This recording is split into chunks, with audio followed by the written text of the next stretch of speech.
Salut les amis, bienvenue sur la chaîne Cuisto Pedro. On se retrouve aujourd'hui pour réaliser une nouvelle recette très simple à réaliser et surtout très bonne. On va faire un iced tea au Thermomix goût pêche et vous allez voir, c'est vraiment délicieux et c'est encore meilleur quand on le fait soi-même. On passe tout de suite à la liste des ingrédients. Pour réaliser le iced tea goût pêche, il vous faudra 1,5 litre d'eau, 3 sachets de thé, 2 pêches et 30 g de sucre. Commencez par mettre le sucre. Ajoutez l'eau.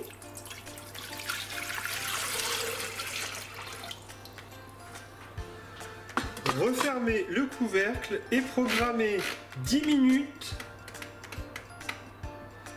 100 degrés à vitesse 1. Versez le mélange eau chaude et sucre dans un saladier. Ajoutez les 3 sachets de thé. Je précise, c'est du thé vert. Et ensuite, je vais couper mes pêches en quartiers et je vais laisser infuser.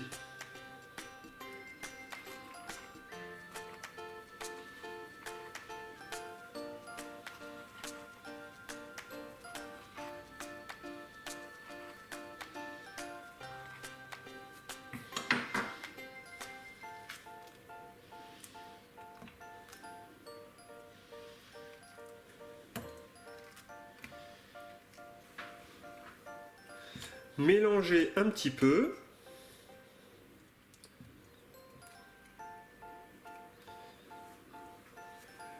Couvrez et laissez reposer jusqu'à total refroidissement. Ma préparation d'iced tea pêche est complètement refroidie. Je vais pouvoir enlever les sachets de thé. Et je vais écumer les fruits.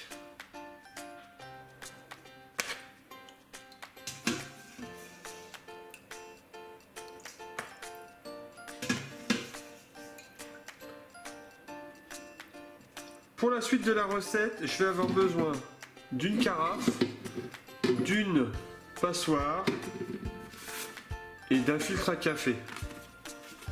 Je vais poser mon filtre à café sur ma passoire et je vais pouvoir filtrer mon iced tea.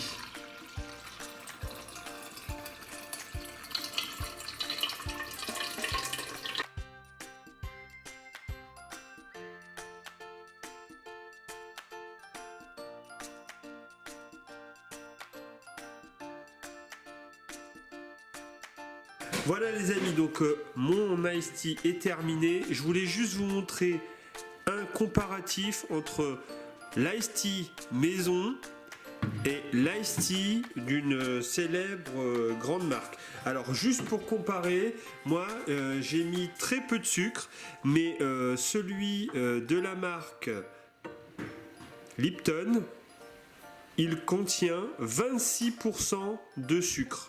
Donc là, on peut voir que moi, j'en ai mis carrément moins.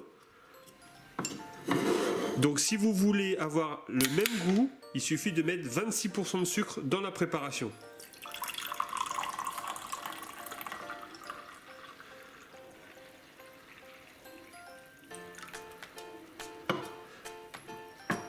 Voilà. Iced tea maison, iced tea du commerce. La recette de l'iced tea à réaliser au Thermomix est terminée. Vous avez pu voir que la recette est vraiment simple comme tout. C'est surtout super bon. Et en plus, ce qui est bien, c'est que comme vous l'avez réalisé vous-même, vous savez ce qu'il y a dedans. Et c'est d'autant plus meilleur. Si vous avez aimé cette recette, n'oubliez pas de mettre un petit pouce bleu d'appréciation. Ça va aider la chaîne Cuisto Pedro à se faire connaître. Et puis pour ceux qui ne connaissent pas encore la chaîne Cuisto Pedro, n'oubliez pas de vous abonner. Et puis je vous dis à plus pour d'autres recettes. Bye bye!